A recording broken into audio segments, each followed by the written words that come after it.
The Faribault School Board voted last night to accept a state grant for mental health and drug abuse prevention efforts for Black, Indigenous, and other students of color. But the vote met some resistance, including pushback from members of the board who questioned its fairness for all students. Our Brittany Ehrman went to Faribault today, talked to people about this debate. Brittany. Well, Paul and Lindsay, there was some pushback from a few board members who claimed this grant would discriminate against white students. And some parents say those board members missed the mark. Now, about 60% of the district is made up of minority students, and local advocacy groups tell us this grant will impact all students in a positive way. A $1.1 million grant to fund mental health and substance abuse programs for students of color was on the table. The Faribault School Board approved it Monday night 5-1, but comments from board members sparked controversy. I don't want this grant. I don't want it. It's discriminatory. We are favoring our children of color. As a district, we wouldn't ever want to target one race and not offer them services, but it appears as though this grant is doing just that.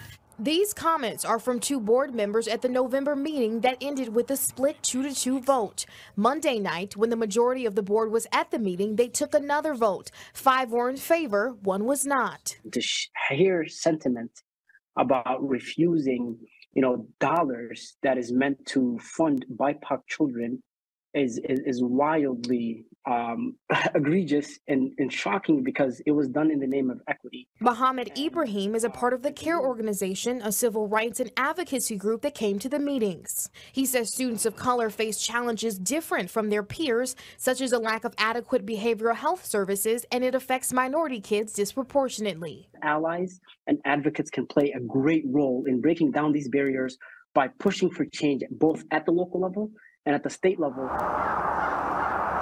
We spoke to the Faribault school superintendent, who says the funding was needed for the school district. We also got in touch with the school board chair, who explained he's looking forward to partnering with community organizations to bridge gaps. This is a teachable moment for all of us that we need to be vigilant about these attempts to really defund, BIPOC education. And following public comment, one of the board members who was originally against the grant, she changed her vote and voted in favor last night. Now, we did reach out to both of those board members that you heard there who made those comments, but we have not heard back yet. In the newsroom tonight, Brittany Ehrman, 5 Eyewitness News.